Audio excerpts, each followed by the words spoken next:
plus proche de chez nous. La natalité s'est aussi invitée dans la campagne des européennes. Bonsoir Samira. Bonsoir Claire. Alors certains groupes de droite et d'extrême droite affirment que l'Union européenne veut imposer la GPA, la gestation pour autrui, qui est interdite en France. Est-ce que c'est vrai? Ouais, l'idée circule chez des militants anti-GPA comme la Manif pour tous, rebaptisée le syndicat des familles.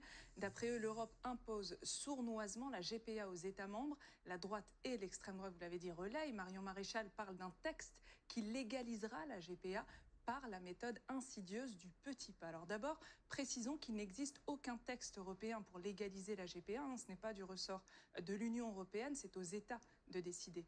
Mais les militants dont on vient de parler s'appuient sur cette proposition de loi. Elle cherche à harmoniser les droits de filiation des enfants au sein de l'Union, quel que soit le type de famille dont ils sont issus. Les enfants nés d'une GPA sont eux aussi mentionnés. L'Union ne veut pas les discriminer.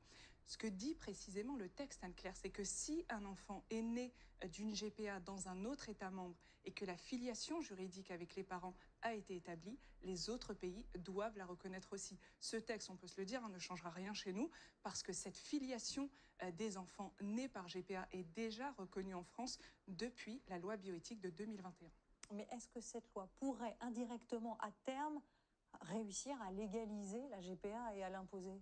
Selon les juristes, ce texte peut banaliser l'idée de la GPA dans l'esprit des Européens, mais il ne pourra rien légaliser tant que le pays n'a pas donné son accord. En France, la GPA est interdite depuis 1994. C'est écrit dans le Code civil. Et Emmanuel Macron a rappelé dernièrement qu'il n'y est toujours pas favorable. Alors dans les autres pays, regardez cette carte, la GPA continue de diviser. Il y a ceux qui l'interdisent, comme nous, mais aussi les Allemands, ceux qui l'autorisent, comme la Grèce par exemple, et puis à ceux qui la tolèrent sans passer par une loi, comme nos voisins belges. Merci beaucoup Samira pour ces précisions.